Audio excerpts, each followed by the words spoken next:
All right, hey, Spread World, this is Rob.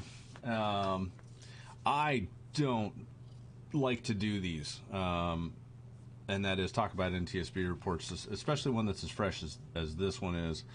However, reading NTSB reports is something I would say was a pastime of mine going through flight training over in Kent and even here in Massachusetts. It's something that I've tried to do as an exercise of, okay, let's try to learn from other people's mistakes, and let's try to recognize and be aware of some of these situations that I may find myself in from experiences that other people have had and the situations that they were in. And unfortunately, some of them are no longer around to talk to us about them, but we have the NTSB report. And on this particular one, this happened just the other day, January 19th, so a little over 2 weeks ago.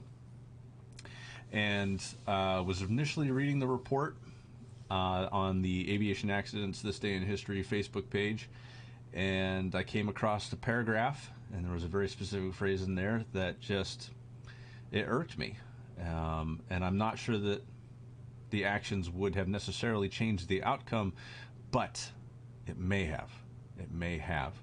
So, just going to start off reading this and then talk a little bit about some thoughts that I have with this, not pointing any fingers, attaching any blame or anything like that. And this is not a factual report. This is a preliminary report on events that have very recently happened. And the NTSB will conduct a full investigation. And I'm also not here to make any assumptions about what happened. So let's get into this report here. The NTSB issued the preliminary report into the fatal accident involving a Beechcraft A36 Bonanza November 19 Mike Tango that occurred on January 19th, 2023 near the White Plains, Westchester County Airport, North Castle, New York. On January 19th, 2023, about 17:29 Eastern Standard Time, a Beech A36 November 19 Mike Tango was substantially damaged when it was involved in an accident near North Castle, New York. The private pilot and one passenger were fatally injured. The airplane was operated as a Title 14 Code of Federal Regulations Part 91 personal flight. The purpose of the accident flight was to fly from John F. Kennedy International Airport, JFK, New York, to Cuyahoga County Airport, CGF, Cleveland, Ohio. According to Federal Aviation Administration NTSB data, the air traffic control audio information, the flight departed on an instrument flight rules clearance from runway 4 left at JFK and proceeded northeast. At 17:15:54, while flying in a west-northwest direction about 5,000 feet MSL, climbing to 8,000 feet MSL, the pilot asked the controller if he could stop the climb, which was approved. At 17:16 and 15 seconds, and again at 17:16 and 34 seconds, the pilot advised the controller that the airplane was experiencing poor flight performance. The pilot subsequently advised the controller that no anomalies were depicted on the airplane's instrumentation. The controller advised the pilot that Westchester County Airport, White Plains, New York, was nearby, but there was no response from the pilot. At 17:18 and 31 seconds, the pilot informed the controller of a dead cylinder and requested to proceed to White Plains. The controller vectored the airplane towards White Plains and instructed the pilot that the instrument landing system runway 16 approach was in use. At 17:19 and 53 seconds, the controller asked the pilot if he was declaring an emergency, to which he replied he was not. The flight remained on the west-northwest heading until 17:21:07, at which time it turned to a northerly heading consistent with the vector. At 17:21 and 18 seconds, when the flight was southwest of White Plains, the pilot declared an emergency and advised the controller that the engine oil pressure was dropping. Shortly thereafter, the airplane began a right turn, and the controller informed the pilot to level the wings and maintain 5,000 feet MSL. The flight proceeded on a northeast heading. Then at 17:23 and 4 seconds, while flying at 5,200 feet MSL, the pilot again declared an emergency and indicated that the engine was losing oil pressure. The controller instructed the pilot to fly heading 070 for vectors onto the downwind leg of the airport traffic pattern for runway 16 at White Plains. At 17:24 and 22 seconds, the airplane was east of White Plains, consistent with being on the downwind leg of the airport traffic pattern. And at 17:25 and 13 seconds, while flying northeast of White Plains at 4,500 feet MSL, the pilot broadcast, "Mayday, Mayday, Mayday, Mayday." The controller informed the pilot that White Plains was behind the airplane and to turn left or right as necessary. The flight continued on a northerly heading until 1725 and 54 seconds, at which time the airplane had descended to 3,600 feet MSL and turned left to a southwest heading. The pilot was cleared to land at 17:27 and 49 seconds. About 16 seconds later, the controller informed the pilot that he should be clear of the cloud ceiling at 300 feet. The controller informed the pilot of the airplane's direction and distance from White Plains as the airplane descended, and the pilot acknowledged during his last transmission at 17:28 and 23 seconds. The airplane at that time was about 1.6 miles from White Plains at 800 feet MSL. At 17:28 and 43 seconds, the controller transmitted that radar contact was lost. The airplane crashed on water supply land owned by the city of New York. Examination of the accident site area revealed that the airplane first impacted a tree about 100 feet above ground level. Multiple tree contacts at slightly, generally decreasing heights were noted on a magnetic heading of 179 until the main wreckage came to rest about 250 feet from the initial tree strike. Fresh oil was noted on the bottom of the fuselage beginning just after the wing root and extending to the tail cone. In addition, fresh oil was observed at the outlet of the lower crankcase breather line. Examination of the engine revealed a hole in the top of the crankcase in line with the number 6 cylinder position. A deformed connecting rod cap and 2 fractured and entrapped connecting rod bolts was found inside the engine adjacent to the hole. The engine was retained for further examination. In addition, an engine monitor, a Stratus 3 ADSB receiver, 3 portable electronic devices, and 2 Garmin G5 electronic flight instruments were retained for potential data download. Conditions at accident site were IMC. The condition of light was nighttime. Elevation of White Plains is 370 feet MSL. Observed time 1750 local, which is about an hour after sunset, and distance from accident site 2 nautical miles. Temperature dew point 3 degrees and 2 degrees for the dew point. Lowest cloud condition is not listed here, but I do remember, and they say it down here, the lowest ceiling overcast 200 feet AGL, visibility 1 mile. I remember this particular night over in White Plains and looking at the conditions. So it's very interesting when we look back at this, and hard for us to say what we would do in this particular instance, but to come up 1.5 miles short of the runway makes you wonder if the decision to delay the declaring of the emergency potentially delayed further the actions of air traffic control and the other resources that we have as pilots to make a successful return to an airport. You can see some of the photos of this. This is the aircraft, and this one is from my hometown area. I trained just south of where this aircraft was returning to and was based in Cuyahoga County. And the partner in the extra that we used this summer in the Flight to a Championship series had also time logged in this airplane. We can see here the location of the crash site and the location of the runway 1.5 miles. Actually, probably at this point, because the center of the airport is measured from over here, is probably closer than 1.5 miles to the actual end of the runway. The other very interesting thing is I know this area rather well, and you can see how much population is around the area, and it's kind of fortunate that the crash site happened in a non-populated area, one of the few non-populated areas in the greater New York region. So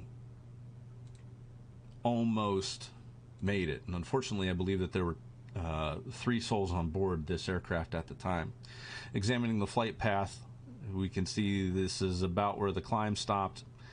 First indications of engine issue. More than likely, if there was a connecting rod separation came off of a piston, was beaten around the engine, there was probably a good amount of vibration that was associated with this as well. And we can see this looks to be rather controlled flight path. And we don't know what kind of stresses the pilot was under during this. I would assume that they were a very high workload, a very large amount of stress. And to look at the flight path here, they were in the clouds this entire time. especially considering the conditions.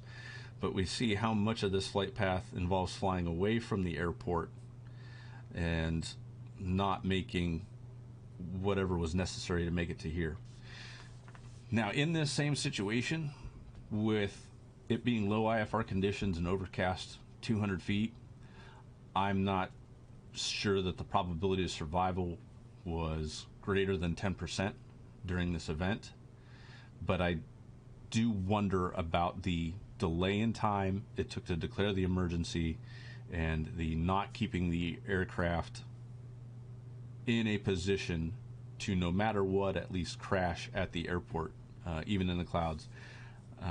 We still have a lot of resources that are available to us. They had a Stratus on board. Most likely they had that connected to an electronic flight bag of some sorts, to whether that was ForeFlight, whether that was Garmin Pilot. They had GPS on board the aircraft, more than likely with a moving map, 2 G5s, and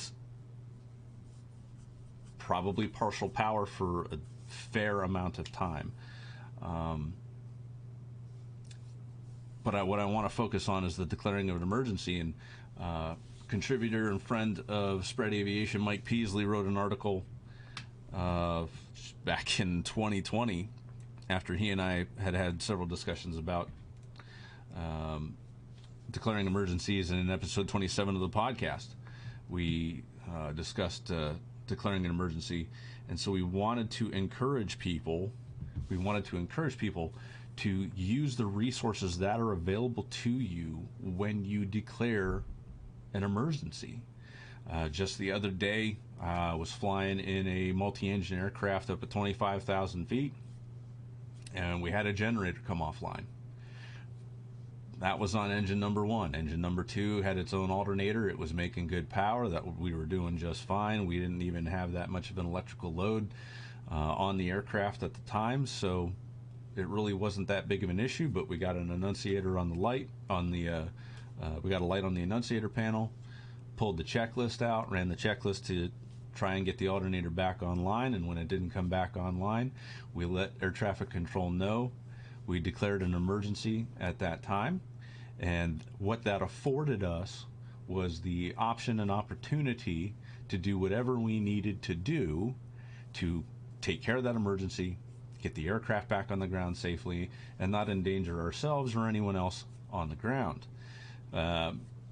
Probably unrelated to that, afterwards we got a pressurization warning light, and looking down at the cabin altitude, it wasn't excessively high, but it was creeping up. So it's like, okay, well, now we're already under emergency status.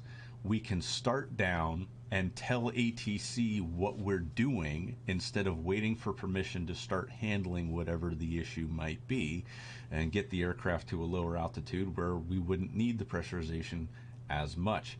And we didn't have to waste any time in doing so. And we had an uneventful landing, or rather uneventful landing and resolution to the situation. And it wasn't even a hair on the back of the neck raising event.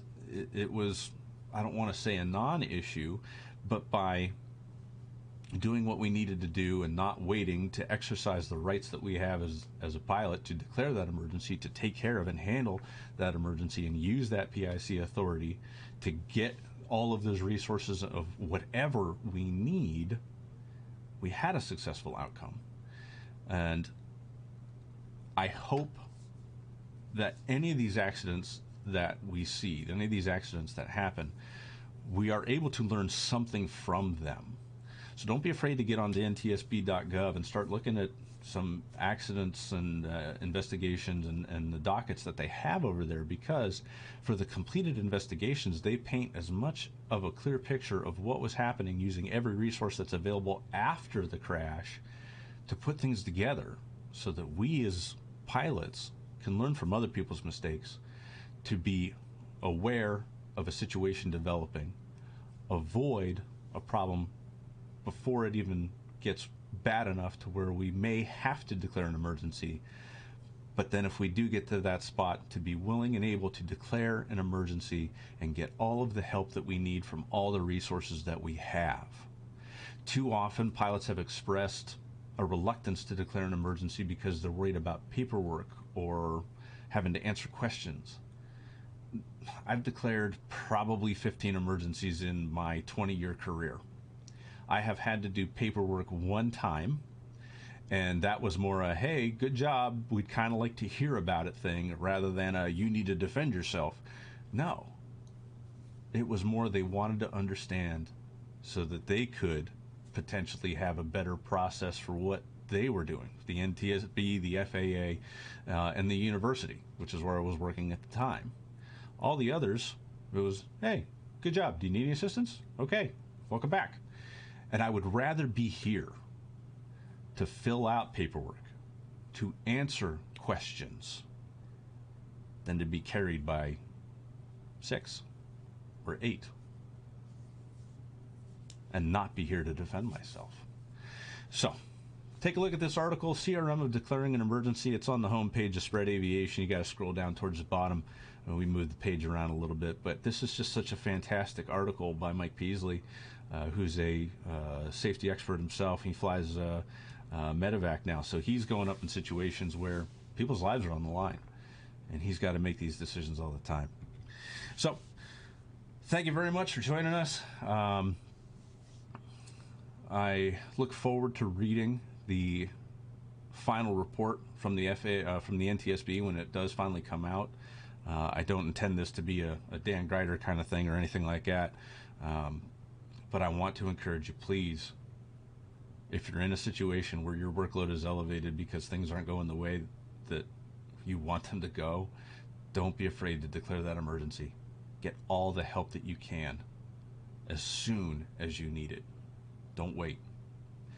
This is Rob with Spread Aviation.